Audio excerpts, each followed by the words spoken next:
Hello dear students and friends, this is Sarvesh Nagar and I welcome you all at the platform of Shri Aurobindo IAS YouTube channel।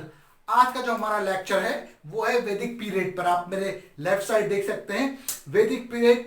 ये बहुत important topic है क्योंकि हड़प्पा सभ्यता के बाद अगर कहीं से क्वेश्चन फ्रेम होते हैं तो वो आपका वैदिक पीरियड से है। और ये टाइम कब का है आपका 1500 बीसी से आपका 600 बीसी। वैदिक पीरियड के दो पार्ट है, एक तो ऋग्वैदिक पीरियड और एक है आपका लेटर वैदिक पीरियड। जो ऋग्वैदिक पीरियड है वो है 1500 बीसी से 1000 बीसी के आसपास, और जो आपका लेटर वैदिक पीरियड है वो है आपका 1000 बीसी से 600 बीसी। देखिए, इन सबको जानने से पहले मैं आपको बता दूं कि जब हड़प्पा सभ्यता का पतन हुआ तो वो टाइम था कब? 1800 बीसी। ठीक है। और जो आर्य थे वो कब आए? 1500 बीसी। तो क्वेश्चन ये उठता है कि इन 300 सालों में क्या हुआ और क्या परिवर्तन आए जो हम नॉर्मली इग्नोर कर देते हैं या ध्यान नहीं दे पाते हैं। तो इन 300 सालों में क्या हुआ? इन 300 सालों में आर्यों का आगमन हुआ। ठीक है, आर्यों का आगमन हुआ। आगे क्या हुआ? जो ग्रामीण बस्तियों का विस्तार, बस्तियों का विस्तार। इसके आगे ताम्रपाषाण कालीन बस्तियों का विस्तार। ठीक है। और इसके पैरेलल ये चीज तो हो ही रही थी, इसके पैरेलल क्या हो रहा था? शहरीकरण का ह्रास। जो शहरीकरण था वो उसका पतन हो रहा था। नगरीकरण का ह्रास, जो नगरीकरण है उसका पतन हो रहा था। तो आप देख सकते हो कितना शिफ्ट आ रहा है धीरे धीरे। शहरीकरण का ह्रास हो रहा है, नगरीकरण का ह्रास हो रहा है, आर्यों का आगमन हो रहा है। धीरे धीरे झुंडों में आर्य भारत में आ रहे हैं। और चूंकि उनकी संस्कृति ग्रामीण थी, उनका कल्चर ग्रामीण था, तो हम कह सकते हैं कि जो आर्य, वो आर्य की संस्कृति क्या है? वो नगरीय प्रकृति की नहीं थी। वो शहरीकरण में ज्यादा योगदान नहीं दे पाए। ये समझ में आ गया हमको कि 1800 से 1500 बीसी के जो बीच के 300 साल हैं वो कहां गए। इसके बाद हम देखते हैं जो प्राइमरी क्वेश्चन हमारा बनता है वो ये बनता है कि आर्य थे कौन? Who are these people? ठीक है। जो हमारी वैदिक परंपरा, जो सनातन परंपरा है, जो हिंदू परंपरा है, उससे कंटिन्यूटी बिठाते हैं, उससे निरंतरता को हम देखते आते हैं। आज तक वो निरंतरता चली आ रही है। तो यह स्वाभाविक ही क्वेश्चन बन जाता है कि आखिर ये लोग कौन थे? ठीक है, जिन्होंने भारतीय हिंदू धर्म, सनातन धर्म को आगे बढ़ाया। तो ना सिर्फ क्यूरियोसिटी के पर्पज से बल्कि हमको एग्जाम पॉइंट ऑफ व्यू से भी हमको इनके बारे में जानना चाहिए। और बल्कि मैं तो कहूंगा कि हर भारतीय का ये कर्तव्य है, उनको सभी को जानना चाहिए कि आखिर ये लोग कौन थे, कहां से आए थे और क्यों इतने इंपॉर्टेंट है ये लोग। और कई सारी ऐसी बातें भी आएंगी जो आज भी प्रासंगिक है, तो उन पर भी हम चर्चा करते आएंगे।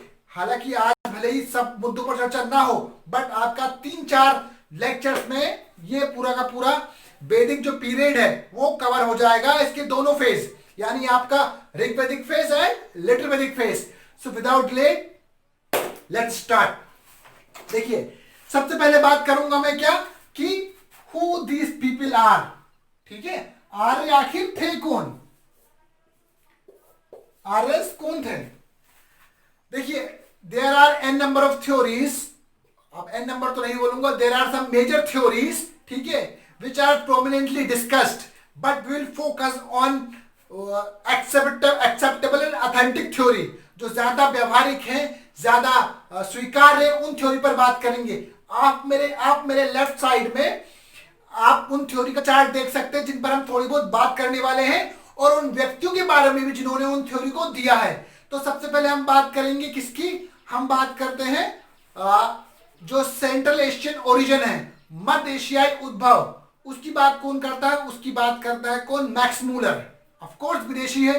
तो मैक्स मूलर ने कहा कि ये लोग बाहर से आए थे, ये लोग बाहर से आए थे। और चूंकि आप विदेशी लोग हैं तो वो जस्टिफाइड करवाने की कोशिश करते हैं कि आप पर तो हमले होते आए हैं, तो आर्य ने भी आप पर हमला किया था। भारत के मोराल को, भारत की जो डिग्निटी है, आत्मसम्मान है, गौरव है, उसको कमतर दिखाने के लिए, उसको निम्नतम दिखाने के लिए उन्होंने आर्यों को बताया कि आप तो अपनी मदरलैंड के हो ही नहीं, आप खुद उधार की जिंदगी जी रहे हो, ऐसा करके बताया गया।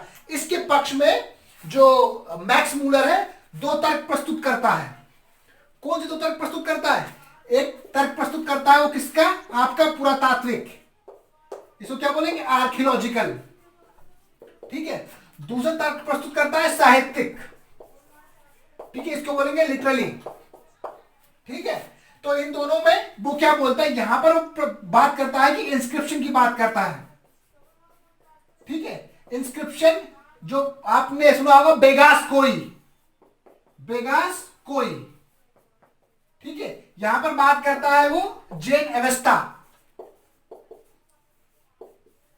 ठीक है। तो मैं इन दोनों के बारे में बता दूं, ये जो ग्रंथ है आपका जेन एवेस्टा, ये पूर्वगामी माना जाता है ऋग्वेद का, चूंकि इसकी भाषा मिलती जुलती है आपका इंडो आर्यन भाषाओं से। इंडो यूरोपियन, इंडो आर्यन भाषा है जिनका उद्भव आपका काकेशस रेंज और यूरोप के आसपास, मध्य एशिया और काकेशस रेंज यानी अजरबैजान, आर्मेनिया और आपका ये जॉर्जिया जो वाले रीजन है वहां पर। तो वहां पर एक इंस्क्रिप्शन पाया गया एशिया माइनर, ये जेन एवेस्टा किनका ग्रंथ है? ज़ोरास्ट्रियन का। तो इसमें जैसे जल को या आपके अग्नि को जिस प्रकार एक पायस फोर्स या पवित्र माना गया, वैसे ही आपका वैदिक कल्चर में भी मानते थे। और फिर इसमें बहुत कुछ सिमिलरिटीज दर्शाई गई है ऋग्वेद से, तो ये तर्क प्रस्तुत करते हैं। और चूंकि उनका जो आगमन है मध्य एशिया से होते हुए ईरान, पश्चिम एशिया और फिर भारत में हुआ था, तो वो सीरीज दर्शाने की कोशिश करते हैं। देन है आपका ये इंस्क्रिप्शन बेगास कोई। बेगास कोई जो इंस्क्रिप्शन है उसमें जो ऋग्वेदिक देवता है उनका उल्लेख मिलता है। और आपको बता दूं ये कब का, इसकी डेट कब की है? 1400 बीसी की। 1400 बीसी मींस दैट आर्यों का भी अभी जुम्मा आगमन ही हुआ था 1500 बीसी के आसपास। हालांकि आर्य पहले से ही चले आ रहे थे, झुंडों में, टुकड़ों में चले आ रहे थे, जैसे मैंने बताया पहले, बात कर चुके हैं हम उस पर। तो 1400 बीसी में जिन देवताओं का रेफरेंस है वो कौन था? इंद्र, वरुण, नासत्य और मित्र, ये 4 देवता हैं। और ये देवता ऋग्वेद में भी डिस्कस किए गए हैं, और इंद्र और वरुण तो बहुत ज्यादा डिस्कस किए गए हैं। और इंद्र का रेफरेंस तो मोर देन 250 टाइम्स, मतलब आपका 250 से ज्यादा बार इंद्र का रेफरेंस आया है। तो आप समझिए कि जब वो देवता वहां क्या कर रहे हैं बेगास कोई में, वो जो इंस्क्रिप्शन पाया गया है उससे और इसकी समानता को दर्शाने के लिए, उसकी और इसकी समानता को दर्शाकर मैक्स मूलर ये बताने की कोशिश कर रहा है कि इनका उद्भव सेंट्रल एशियाई था, मध्य एशियाई था। तो देखिए और भी कई सारे तर्क हैं। और चूंकि आपके एग्जाम पॉइंट ऑफ में एग्जाम में आपकी सीधी अवधारणाएं पूछी जाती हैं, तो हम जो मेजर डिस्कस अवधारणाएं वो मैं बता दूंगा आपको, ठीक है। एक तो ये हो गई, सबसे ज्यादा स्वीकार भी यही है। फिर 2 अवधारणाएं उनके बारे में बात कर लेते हैं। एक अवधारणा है किसकी? आपकी दयानंद सरस्वती की। दयानंद सरस्वती बोलते हैं कि ये लोग हिमालय और तिब्बत से आए हैं, उनका ओरिजिन वहां से हुआ है। हालांकि इस बात में कोई ज्यादा दम है नहीं। अपने सत्यार्थ प्रकाश में दयानंद सरस्वती ने ऐसा बोला था।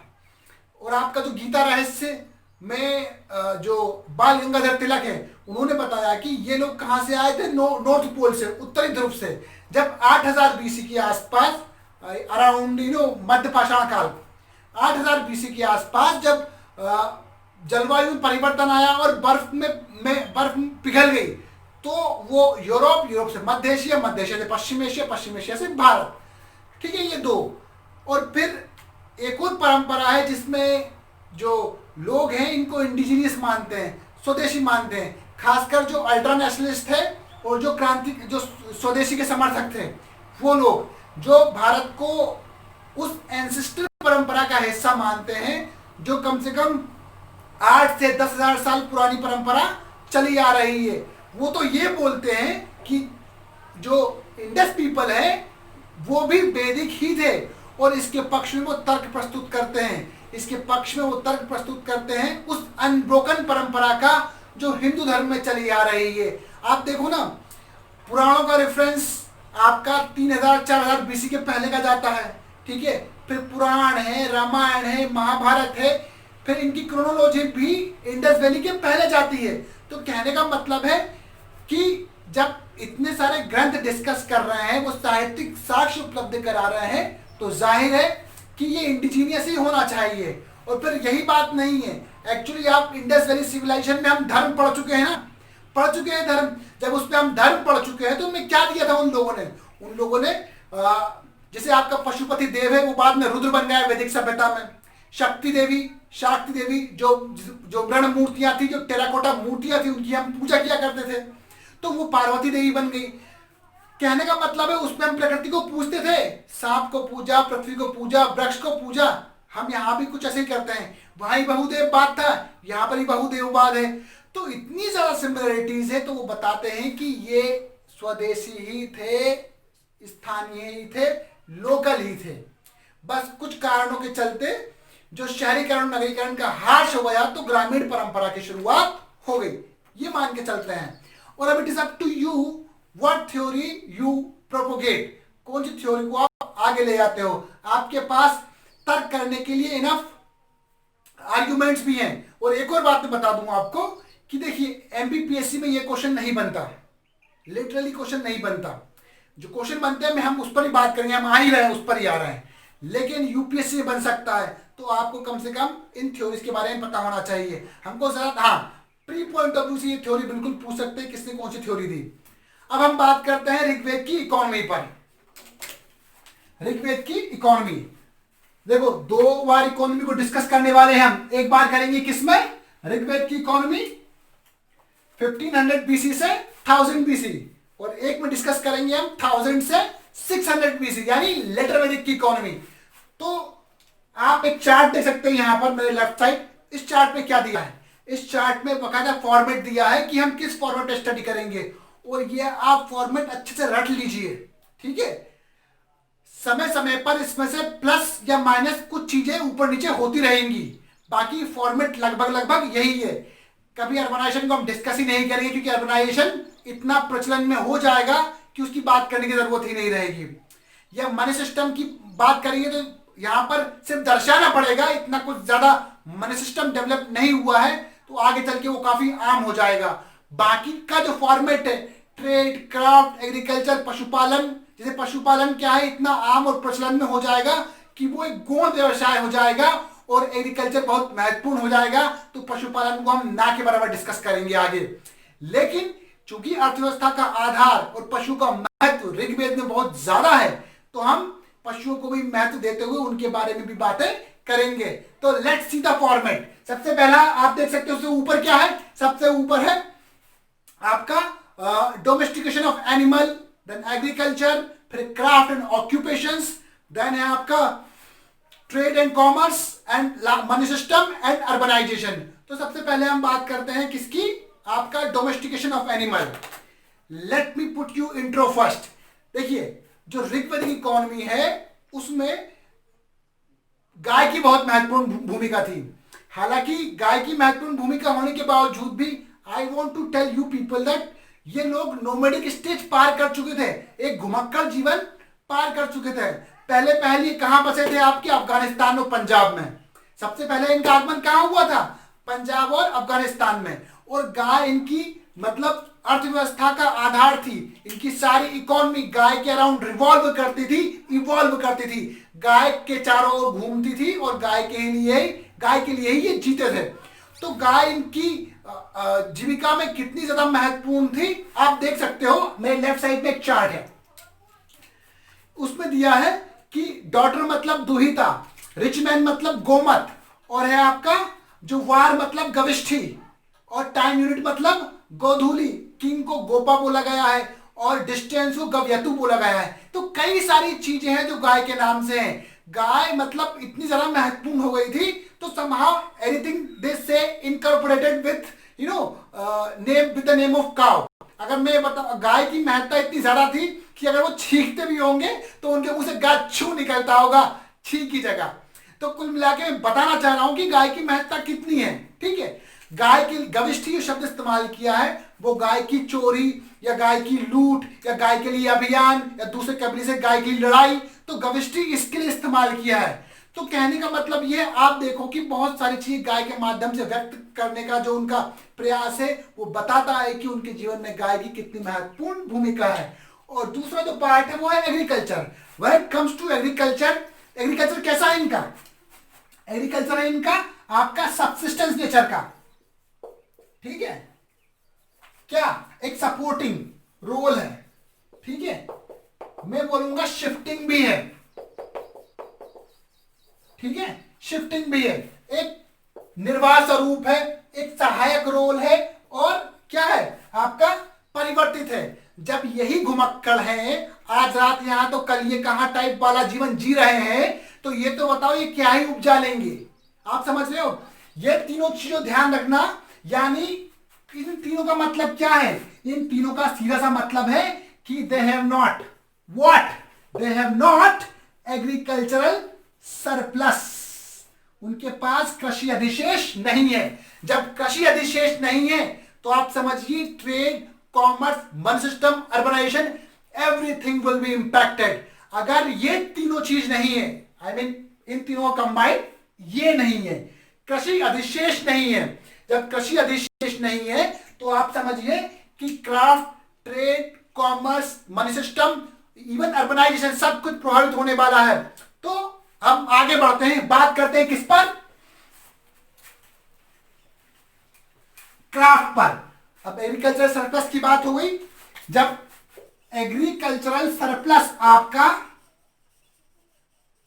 ठीक है, क्या है? कम है। क्या है ये? कम है। तो आपका जो क्राफ्ट है, ठीक है, यानी आपका शिल्प और जो व्यवसाय है वो भी कम होंगे। ट्रेड क्या होगा? कम होगा। और आपका जो मनी सिस्टम है वो भी डेवलप्ड नहीं होगा। तो मनी सिस्टम डेवलप नहीं हो रहा है, ट्रेड नहीं हो रहा है, क्राफ्ट नहीं बन रहे। क्यों? मैं बताता हूं क्यों। फिर से अगेन ये कॉन्सेप्ट है, आप बस ध्यान में रखना। जैसे आपके दिमाग में फिट बैठ जाएगा, आपको अननेसेसरली चीजें रटने की जरूरत नहीं होगी। आप समझिए कि अगर अगर चार व्यक्ति हैं, चार व्यक्ति अनाज उपजा रहे हैं और अनाज का उत्पादन कर रहे हैं, और चारों ही मतलब भूखे रह जाते हैं, ठीक है, चारों ही भूखे रह जाते हैं, तो क्या कोई व्यक्ति किसी दूसरे के भरोसे रह सकता है कि वो उसके लिए अनाज उत्पादन कर लेगा? नहीं, ठीक है। तो जाहिर है कि सबके सब एक निर्वाह स्वरूप कृषि में लगे रहेंगे। तो जब निर्वाह स्वरूप कृषि में लगे रहेंगे, सभी अनाज के लिए अपने लिए हाथ पैर मारेंगे, तो क्राफ्ट के लिए समय कम मिलेगा, ठीक है। जब क्राफ्ट और अदर ऑक्यूपेशन डेवलप नहीं होंगे, देखिए एग्रीकल्चरल सरप्लस जो है, कृषि अधिशेष जो है, वो ना लोगों को अदर ऑक्यूपेशंस और अदर जो क्राफ्ट है उनको एक्सप्लोर करने का थोड़ा समय देता है, उनको बूस्ट करने का थोड़ा अवसर देता है। लेकिन जब है ही नहीं तो क्राफ्ट और अदर ऑक्यूपेशन डेवलप होंगे नहीं। जब अदर ऑक्यूपेशंस और जो क्राफ्ट, कलाएं हैं, शिल्प है, वो डेवलप नहीं होंगे, तो आप समझिए कि लोग बेचेंगे किसको? ठीक है। जब चीजें उनके पास बेचने के लिए नहीं होंगी तो ट्रेड नहीं होगा, ठीक है। और ट्रेड नहीं होगा तो लेन देन के लिए वो कोई माध्यम का इजाद ही नहीं करेंगे, कोई मोड का इजाद ही नहीं करेंगे। और फिर क्या करेंगे? वो वही पुराना ढर्रा, ठीक है, बार्टर सिस्टम, ठीक है, या विनिमय प्रणाली के माध्यम से लेन देन करेंगे। यानी आपका जौ के बदले गेहूं, गेहूं के बदले टमाटर, टमाटर के बदले भिंडी टाइप जो व्यापार है वो करेंगे। तो कहने का मतलब है, यहां पर वापस आते हैं, लेकिन इन सब के बावजूद भी मैं ये नहीं कह रहा कि क्राफ्ट डेवलप नहीं हुई थी। आप समझिए यहां पर कौन था आपका? बढ़ई आपको मिल जाएगा, बढ़ई कारपेंटर। देखिए आर्यों का फेवरेट पशु भले ही गाय होगी, ठीक है, प्रिय पशु, लेकिन इसके बावजूद भी घोड़ा बहुत महत्वपूर्ण भूमिका निभाता था। इनका जो इंद्र आया था, इंद्र देवता, वो घोड़े पर ही तो आया था। तो घोड़े पर आया था, रथ इनका महत्वपूर्ण साधन था। तो रथ को बनाने के लिए लकड़ी का काम आना चाहिए ना, तो रथ की महत्वपूर्ण भूमिका थी, ठीक है। फिर यहां पर आपको अनाज पीसने वाले भी मिल जाएंगे, ठीक है, यानी ग्राइंडर, ठीक है, अनाज पीसने वाले भी मिल जाएंगे। इसके अलावा जो स्मिथ है, ठीक है, जो धातु का काम करते हैं, धातुकार मिल जाएंगे आपको, आपको कांस्यकार मिल जाएंगे, कांस्य की खोज हो चुकी थी, ठीक है, और मृदभांड भी यहाँ पर यानी मिट्टी के बर्तन बनाने वाले लोग मिल जाएंगे। और यहाँ पर आपको सिलाई और बुनाई, ये दोनों काम महिलाएं पुरुष दोनों करते थे। ध्यान रखना, अभी भी श्रम का विभाजन नहीं हुआ है, प्रॉपरली नहीं हुआ है, हुआ होगा थोड़ा बहुत, लेकिन प्रॉपरली श्रम का विभाजन नहीं हुआ है। और जो लैंड है, भूमि जो है, वो क्या है, वो सेलेबल आइटम नहीं है, ऐसे इश्यू ऑफ प्रॉपर्टी नहीं है। भूमि के लिए लड़ाई नहीं करते, ये गाय के लिए लड़ाई करते। गविष्ठी, वो वाला शब्द गविष्ठी, गाय के लिए लड़ाई कर रहे हैं, समझिए आप। तो आपको डिफरेंट ऑक्यूपेशन भी देखने को मिल जाएंगे। ऑक्यूपेशन के बाद जब हम बात करते हैं ट्रेड की, देखिए मैंने बताया कि इतना सब कुछ होने के बावजूद भी ट्रेड के लिए कोई खास था नहीं इनके पास, लेकिन इसके बावजूद भी आपको पणी जो कि व्यापारी है, व्यापारी कहां का, अनार्यों का रिप्रेजेंटेटिव बोल सकते हो, ठीक है। आपने वो दसराज युद्ध सुना है ना, परशुरानी नदी के किनारे दसराज युद्ध, दो कबीलों के बीच। तो वो दसराज युद्ध हुआ है, एक्चुअली वो अनार्यों से ही हुआ है, और अनार्यों से इनके झगड़े के कारण मेनली गाय होती थी, ठीक है, क्योंकि गाय ही इनकी मेनली प्रॉपर्टी हुआ करती थी। तो व्यापार तो होता था, लेकिन बहुत लिमिटेड होता था, ठीक है। और व्यापार करने के लिए क्या ही बना लिया इन्होंने, कोई तीर थोड़ी मार लिया, बहुत कम था इनके पास, ठीक है। When it comes to money system, देखो इतनी सब बातें होने के बावजूद भी बार्टर सिस्टम के अलावा यहां पर मैं बोलूंगा गिफ्ट, कौन सा गिफ्ट, ठीक है, उपहार, जिसको बोलते हैं बलि। क्या बोलते हैं, बलि। राजा ने लूट की, राजा दूसरे कबीले पर गया, हमला किया, वहां से लूटा, तो जो सबॉर्डिनेट्स हैं, उसकी अधीनस्थ हैं, उसको उपहार स्वरूप कुछ ना कुछ भेंट करते थे, तो ये बलि थी। तो वो भी लेन देन का माध्यम बन रही है ना। फिर डिस्ट्रीब्यूशन, रीडिस्ट्रीब्यूशन यानी पुनर्वितरण। कौन सा पुनर्वितरण, जब राजा लूट का सामान लेके आया, उसको लगा कि मेरे शागिर्दों ने अच्छा काम किया है, मेरे छपरी ने, मेरे सर्किट ने अच्छा काम किया है, तो चलो उसको कुछ दे दिया जाए, तो वो अगेन लेन देन का माध्यम बना। तो बार्टर सिस्टम के अलावा, विनिमय प्रणाली के अलावा गिफ्ट्स, रिडिस्ट्रीब्यूशन भी एक मोड ऑफ एक्सचेंज था। इनके अलावा भी आपको दो शब्द सुनने को मिल जाएंगे इसमें, एक तो है आपका निष्क और दूसरा है आपका शतमान। निष्क और शतमान। निष्क जो है वो कोई आभूषण है, आभूषण और something a part of ornament, ठीक है, कोई आभूषण या ज्वेलरी का पार्ट टाइप कुछ है, या कुछ ठोस चीज जो प्रीशियस हो, उसकी बात हो रही है, ठीक है। आप अगर सिंपली बोलना चाहो तो उसको ऑर्नामेंट्स ही बोल सकते हो, या प्रीशियस आइटम बोल सकते हो कुछ।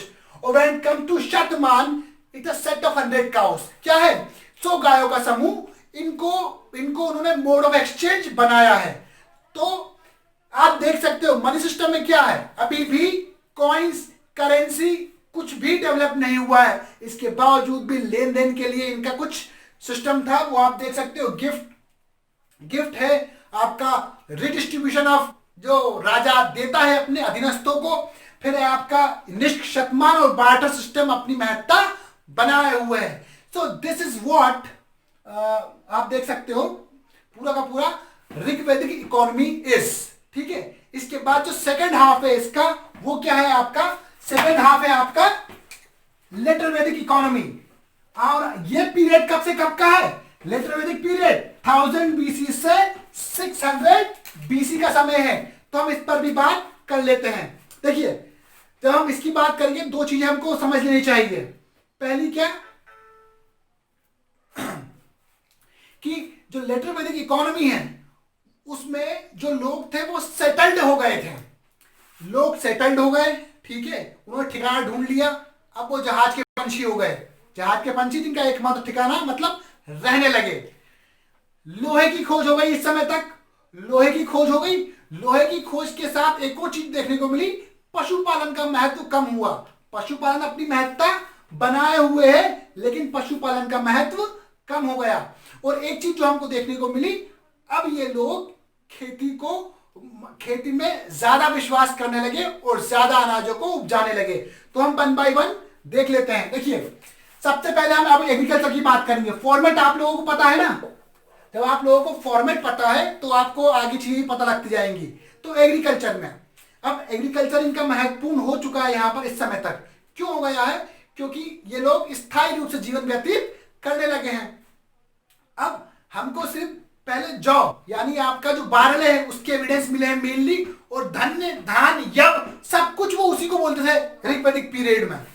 ठीक है, लेकिन अब आप देख सकते हो यहां पर क्या, राइस, व्हीट, आपका जो ब्लैक लेंटिल्स यानी काली दाल, ठीक है, ब्लैक पल्सेस बोलना है, पल्सेस, ठीक है, काली दाल। फिर आपका मूंग, ग्रीन मूंग, ठीक है, यह महत्वपूर्ण फसलें आपको देखने को मिलती हैं। तो यह बताता है कि ये लोग अब कृषि को ज्यादा महत्व देने लगे हैं। और ऐसा नहीं कि पशु नहीं पाल रहे हैं, आप समझिए, आप एक नोट भी दिख जाएगा आपको, साथ आप नोट को पढ़ सकते हैं।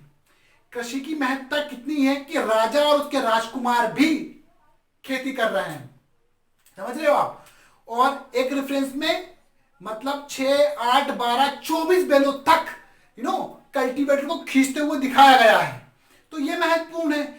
इसके बाद एक और चीज हमको देखने को क्या मिलती है यहां पर कि ये लोग well aware of irrigation, canal, well, fertiliser, उर्वरक जो भूमि है उससे भली भांति परिचित है। अब हम आते हैं किस पर, डोमेस्टिकेशन ऑफ एनिमल यानी पशुओं का पालन। ऋग्वैदिक पीरियड में भी आपके कुछ ना कुछ पशु रूप पालते थे वो, गाय, बैल, घोड़े, ठीक है, और संभवतः वो वजन ढोने के लिए ऊंट का इस्तेमाल भी करते होंगे, ये संभवतः है। लेकिन गाय, बैल, ऊंट और जो घोड़ा है उनका इस्तेमाल वो पक्का करते थे, इसके पर्याप्त हमको एविडेंस है। अब बात करेंगे हम किसकी, डोमेस्टिकेशन ऑफ एनिमल। हमने एग्रीकल्चर की बात कर ली इसमें, क्योंकि देखो एग्रीकल्चर में एक और बात बता देता हूं मैं। ये लोग इस समय गंगा घाटी में विस्तार कर चुके थे। पहले इनका ठिकाना था कहां, पंजाब और अफगानिस्तान, और अब इनका ठिकाना है गंगा घाटी वाले क्षेत्रों में। यानी ये उन क्षेत्रों में आ गए हैं जहां पर सबसे अच्छी भूमि पाई जाती है और खेती के लिए बहुत आदर्श दशाएं इनको देखने को मिलेंगी। ठीक है, तो खेती को तो महत्व मिला ही मिला, पशुपालन भी एक तरीके से इनके लिए बूस्ट हो गया, क्योंकि अब ये पशुओं को खिलाने के लिए 4 घर छोड़ के या मतलब कहीं दूसरे मोहल्ले में नहीं जा रहे, दूसरे इलाके में नहीं जा रहे, लड़ाइयां नहीं हो रही हैं, शांतिपूर्ण जीवन व्यतीत कर रहे हैं। तो आप ज्यादा फोकस कर सकते हो अपनी खुद की प्रोडक्टिविटी पर, ठीक है। और same thing these people did. तो इन्होंने क्या किया, खेती को करना सीखा, खेती के साथ पशुपालन को ही बढ़ावा मिला। तो आपको पशुपालन में, डोमेस्टिकेशन ऑफ एनिमल में आपको क्या दिख जाएंगे, बैल, गाय की अपनी महत्वपूर्ण भूमिका बनी हुई है, ऑक्स, काउ, देन आपको कैट, डॉग, ठीक है, बिल्ली, कुत्ता, इवन एलिफेंट को पालने की भी एविडेंस मिलते हैं। एलिफेंट, ठीक है, इसके बाद आएगा कैमल और गधे, ठीक है। तो ये वजन ढोने के लिए इस्तेमाल किया करते थे। तो आप समझिए पशुपालन का महत्व तो है, लेकिन अब एग्रीकल्चर प्रोमिनेंट भूमिका में आ गई। आप इसको समझिए एग्रीकल्चर क्यों महत्वपूर्ण हो गई कि जब वो यज्ञ करते थे, राजसूय यज्ञ करते थे, ये कोई सा भी यज्ञ करते थे, तो उसमें बलि स्वरूप, त्याग स्वरूप कुछ ना कुछ अन्न का स्वाहा करते थे। और आज भी हम करते हैं ना।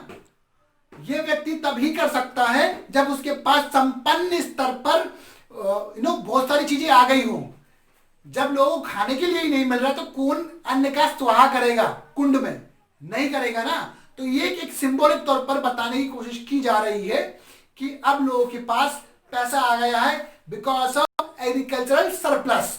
मैं बोल रहा हूं एग्रीकल्चरल सरप्लस आया है, लेकिन ध्यान रखना इतना भी नहीं आया है कि वो मनी, ट्रेड और अर्बनाइजेशन को बूस्ट कर दे। आया है लेकिन इतना भी नहीं।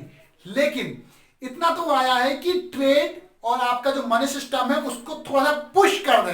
तो हम अब किस पर आएंगे, हम किस पर, क्राफ्ट एंड अदर ऑक्यूपेशंस।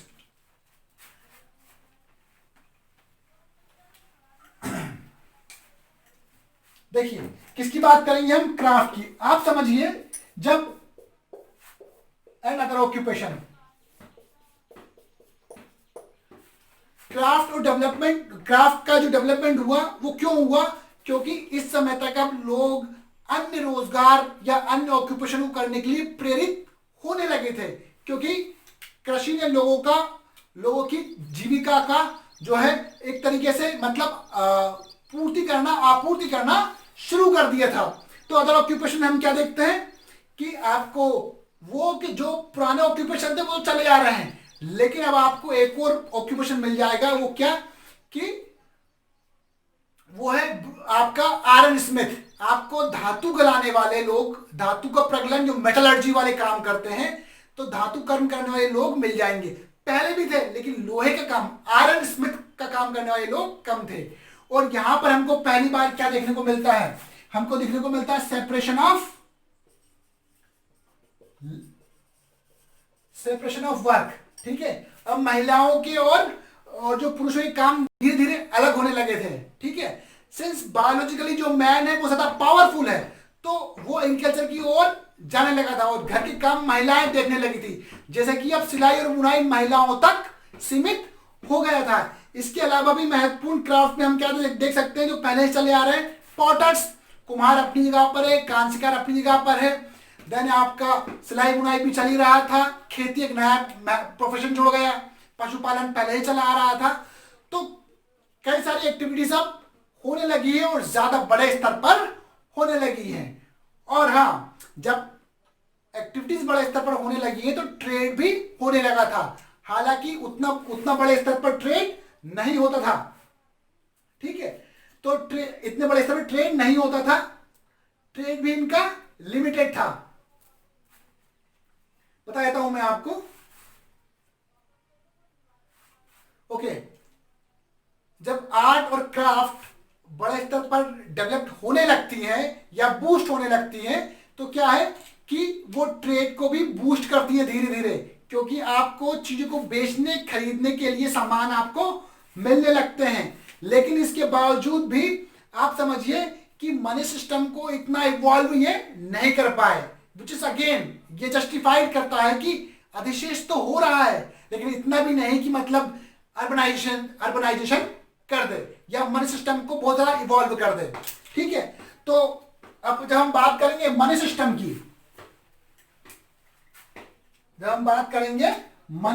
की, तो आप समझिए वही चीज है, बार्टर सिस्टम पहले से चला आ रहा है।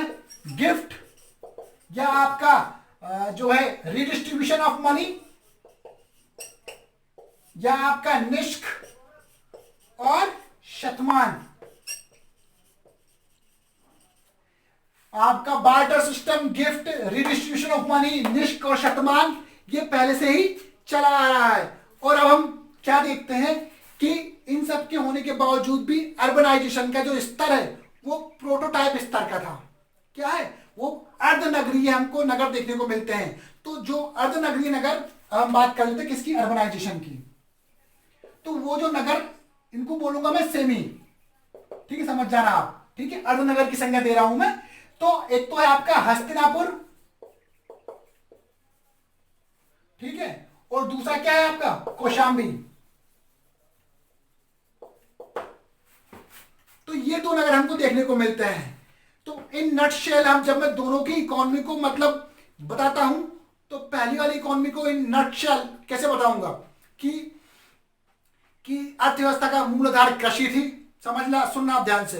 अर्थव्यवस्था का मूल आधार कृषि थी और पशुपालन, उल्टा बोल रहा हूं मैं, ऋग्वेदिक को, ऋग्वेद में अर्थव्यवस्था का मूल आधार पशुपालन था, कृषि को कम महत्व दिया गया और अधिशेष न होने के कारण जो आपका कलाएं हैं या आपका व्यवसाय है, ट्रेड है, कॉमर्स है, मनी सिस्टम है, ऑर्गेनाइजेशन है, वो बहुत कमजोर रहा या ना के बराबर हुआ। ठीक है, when it comes to Rigveda period हम कैसे बोलेंगे कि कृषि को महत्व दिया जाने लगा, लोग सेटल्ड हो गए, कृषि अधिशेष से क्राफ्ट और जो व्यापार है और अर्बनाइजेशन है उसको पुश मिला। हालांकि इतना भी नहीं कि वो बड़े स्तर पर कोई मन सिस्टम डेवलप कर सके या अर्बनाइजेशन को बूस्ट कर सके। ठीक है, अधिशेष हुआ लेकिन कोई बड़े स्तर पर नहीं हुआ। तो कुल मिलाकर देखा जाए तो हमने दोनों की अर्थव्यवस्थाएं पढ़ ली। और when it comes to right, ठीक है, आपको कई सारी चीजें लिखने को मिल जाएंगी। और आपको जो पीडीएफ लिंक है इसका आंसर फॉर्मेट वो भी आपको मैं पीडीएफ लिंक में सीधा आपको डिस्क्रिप्शन में दे दूंगा। ठीक है, तो this is what my lecture is. Thank you, see you again.